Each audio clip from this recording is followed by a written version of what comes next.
Hi, this is Dr. Go, and today I'd like to start a 5-video series on double stops. The topics are sixths, octaves, thirds, figured octaves and tenths, and the last video will be on fifths. I start with sixths because there are some important issues that carry on over to the other ones.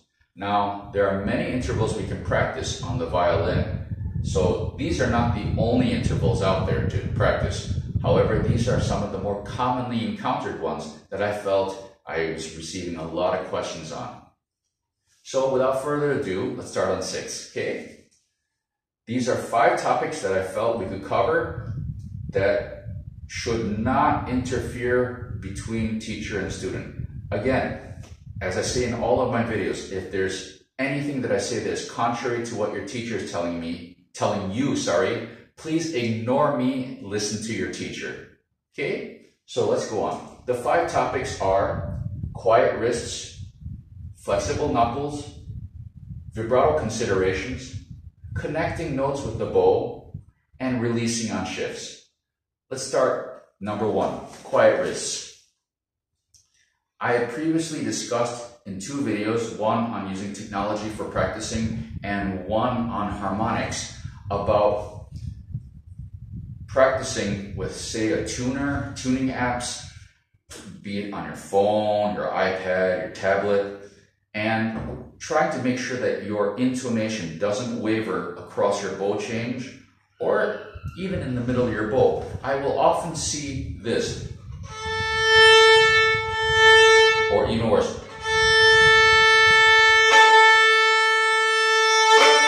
Okay? And when you do that, the last one, I see that a lot, the wrist is very active. When you do that, it makes it difficult to tune, because if you look on the tuner when you do that, it's moving quite a few cents, yeah? So every time that happens, it makes your life more difficult to get the interval in tune. So this is just one thing to consider. Another is the left hand wrist. Now, there are some intervals and such, when we are practicing as students, a lot of times by hook or by crook, we want it in tune, and we start experimenting with too many variables. You want to keep your variables to a minimum, yeah? So if the wrist is quiet and it helps you to get a good relation from the major knuckles down to the elbow, it makes the experimentation much more simple and much easier to deal with. Yeah, so whether you practice 6 like this, or you have a teacher that has you pull them apart because this is where you are.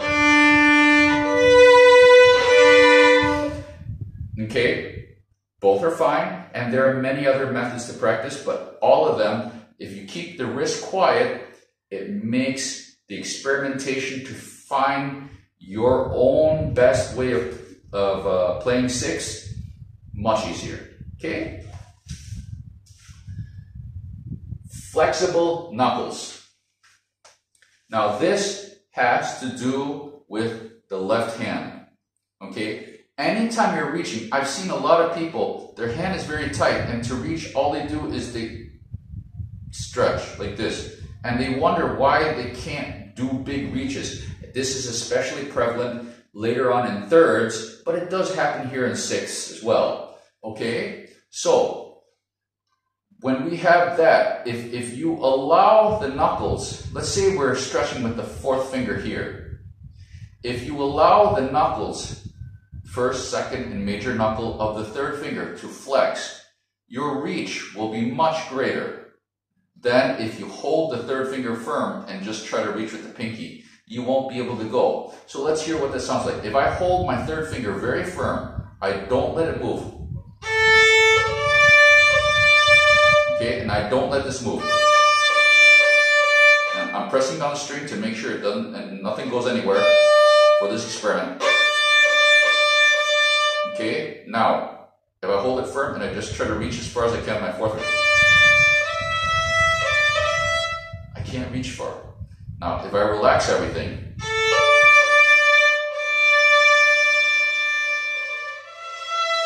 I can hit that. Now let's see how far I can go.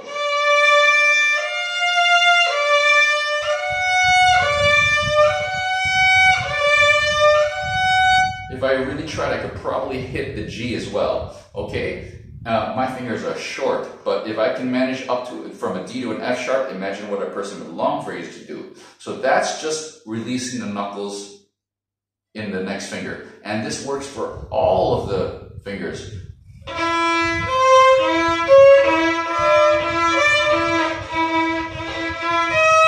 Okay, so just for demonstration purposes on that last one, yeah? Okay, now vibrato considerations. Whether you use arm vibrato, wrist vibrato, or a mix of the two, okay? Important things to consider are whatever you do, actually okay, I'm going to try to only break it down to just the minimum amount of vibrato considerations, because there are many, okay? But if you keep steady weight on the string between the two fingers playing the sixth, it makes it much more easy to make a good sound. If the fingers are altering their plane like this in your vibrato, okay, that means one or both of the strings are releasing. That changes what the bow is encountering, and so you will get. Let's see if I can try to make this. I've seen students do this. Let me see if I can do the bad habit here. You hear that rattling, and that's because the string is going and the bow is bouncing, okay? So if you keep a nice soft vibrato, it's much easier to have a stable sound, which makes it, again, easier to tune and approach, okay? Connecting with the bow. Now this is an important one because we'll see this in the other intervals as well, okay? Many times we'll have many sixths in a row, okay? Let's say we have, okay? Now, how do we connect them? A lot of times when we practice at home, you know, when we do the slow practice, you know, that's easy to connect, but the moment we have to play, you will hear a lot of young players, and they will stop the bow in the middle or release the string completely with both, so you get a little hole in the sound. And if you're recording, it's very, very easy to pick up on the mic. So how do a lot of these better players connect their notes? It's by an audio illusion, okay? Let's start with this one. Okay, and we want to connect to, yeah? So, watch this. If I select out just the D string, my left hand is free to go and get ready for the next interval, which is, so, yeah? So I'm really trying to show it right now on camera, and in real life, you wouldn't hear it that prominently, yeah? Now, what about from to here? Same thing. Now, this is going to sound very convoluted and, you know, complex or something, but it's not. It's not. Once you get used to it, it's very easy. So, when we play, and we need to go to second and third finger, okay? The first finger doesn't have to go anywhere. So, again, we select out the string that's not doing anything. We prepare the next two fingers and bow and fingers together. So, yeah, and same thing from second and third finger to third and fourth. The second finger is not going anywhere. Third and fourth has to move, okay? What we don't want to hear, you know, a lot of, the reason a lot of young students will do, because they don't want people to hear that, okay? So this is an easy way to cover that. Same thing. Second finger doesn't have to move, so third and fourth can prepare. Yeah? So on and so forth, okay? Just some things to consider. And it works, you know, in a lot of these intervals, okay? Now, releasing on shifts. So, sometimes we have,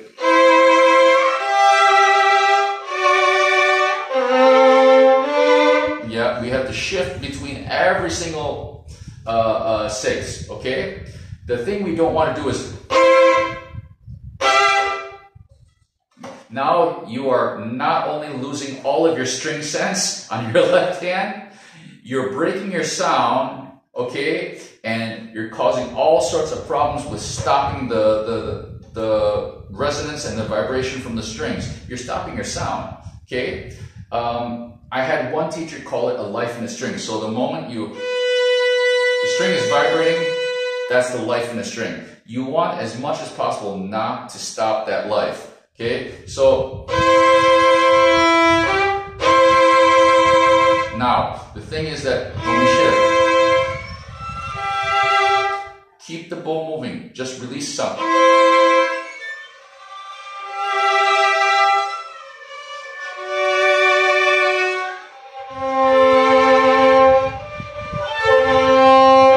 That one I can connect, it's not shifting. Okay, now there are ways to connect this through the shift. Yeah, people do this.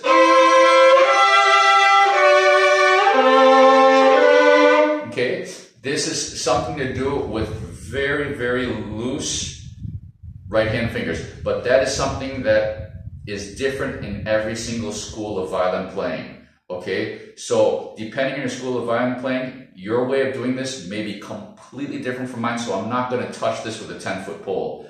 Please work with your teacher on this one. Okay, connecting through a shift. However, okay, this topic is supposed to be a releasing on a shift. So when you're practicing these, release, move both hands together. And when you do this, you can kind of hear a ghost sound of your nose before you play it.